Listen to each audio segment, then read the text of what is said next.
എല്ലാവർക്കും news first മലയാളത്തിന്റെ പുതിയൊരു വീഡിയോയിലേക്ക് സ്വാഗതം. ക്രിക്കറ്റ് വാർത്തകൾ ആദ്യമേ അറിയാൻ ഈ ചാനൽ മറക്കാതെ സബ്സ്ക്രൈബ് ചെയ്യുക. സിംബാബ്വേക്കെതിരെ മൂന്നാം T20യിൽ ഇന്ത്യക്ക് ലോക റെക്കോർഡ് വിജയം. ഇന്ന് 23 റൺസിന്റെ വിജയമാണ് ഇന്ത്യ നേടിയത്.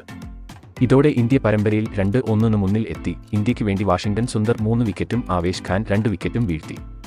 ഖലീൽ അഹമ്മദ് 1 വിക്കറ്റും നേടി. 37 റൺസ് എടുത്ത മതാന്റെയും 65 റൺസ് എടുത്ത മേയർസും മാത്രമാണ് സിംബാബ്വേക്ക് ആയി ബാറ്റ് കൊണ്ട് തിളങ്ങിയത്. അവസാനം മേയർസ് ഒറ്റയ്ക്ക് പൊരുതി എങ്കിലും സിംബാബ്വേക്ക് 158 റൺസ് വരെയേ എത്താൻ ആയുള്ളൂ. ഇന്ന് ടോസ് നേടി ബാറ്റിംഗ് തിരഞ്ഞെടുത്ത ഇന്ത്യ ആദ്യം ബാറ്റ് ചെയ്ത് 182 റൺസാണ് നേടിയത്. യശസ്വി ജയ്സ്വാളും ശുഭ്മൻ ഗില്ലും നേടിയ തകർപ്പൻ തുടക്കത്തിന് ശേഷം 4 വിക്കറ്റ് നഷ്ടത്തിലാണ് ഇന്ത്യ ഈ സ്കോർ നേടിയത്. ഓപ്പണർമാരായ ജയ്സ്വാൾ, ഗിൽ കൂട്ടുകെട്ട് 67 റൺസാണ് അടിച്ചു കൂട്ടിയത്. 36 റൺസ് നേടിയ ജയ്സ്വാളിനെ സിക്കന്ദർ റാസ് പുറത്താക്കിയപ്പോൾ കഴിഞ്ഞ മത്സരത്തിലെ ഹീറോ അഭിഷേക് ശർമ്മയും റാസ് തന്നെയാണ് പുറത്താക്കിയത്. അഭിഷേക് ശർമ്മയ്ക്ക് ഇന്ന് അത്ര തിളങ്ങാൻ സാധിച്ചില്ല. വെറും 10 റൺസ് നേടിയാണ് താരം പുറത്തായത്.